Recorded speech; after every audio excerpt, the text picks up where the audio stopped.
For Major League Baseball, 2017 has been a season of extremes.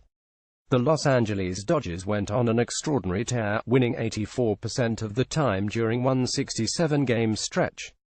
Then they pulled a U-turn and lost all but one of the next 17 games.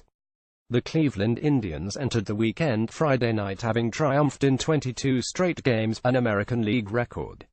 Much of the baseball world's attention, though, is on a single player, Giancarlo Stanton, who plays right field for the Miami Marlins. He has been hitting home runs at a pace worthy of Roy Hobbs in the natural, 54 of them going into the weekend. That has put him at the center of intriguing debates among the sports devotees. Giancarlo Stanton hitting a two-run home run against the Los Angeles Angels in May.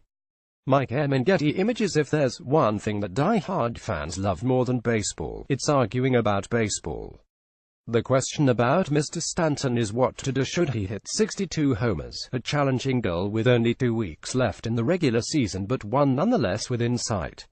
He would top an old record of 61 established in 1961 by Roger Maris, who surpassed the 60 that Babe Ruth hit in 1927. Hang on, you may be saying. Isn't the real record well out of reach? The 73 homers that Barry Bonds hit in 2001, that is so. But Mr. Bonds has long labored under suspicions that he sailed to his 73 on a tide of performance-enhancing drugs. A similar taint clings to Mark McGwire and Sammy Sosa, both of whom also outdid Maris in the steroid-fueled 1990s and early 2000s.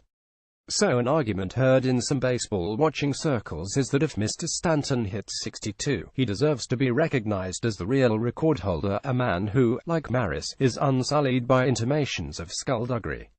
Time now for another favorite pastime of baseball fans, fartaboutry. What about the fact that ballparks are smaller today and thus cozier for power hitters than they used to be? Oh yeah, what about Maris hitting his 61 in a longer season than Ruth had, and at a time when pitching strength was diluted by major league expansion? Oh yeah, what about Ruth having it easier because he never had to face great pitchers like Satchel Paige or Bob Gibson because blacks couldn't play in the big leagues? Then the barroom quarreling can go on and often does. To add my 2 cents, no one has ever doubted the integrity and the majesty of Hank Aaron, who held the career record of 755 home runs until Mr. Bonds slipped past him with 762. As for Babe Ruth and his single-season 60 dingers, let's simply note that he was a fellow of prodigious appetites. He hit a lot of high balls, and drank a lot of highballs. How can you not admire someone who accomplished so much while under the influence of performance-hindering drugs? A version of this editorial appears in print on September 17, 2017, on page State Route 10 of the New York edition with the headline "The Baseball Theory of Relativity."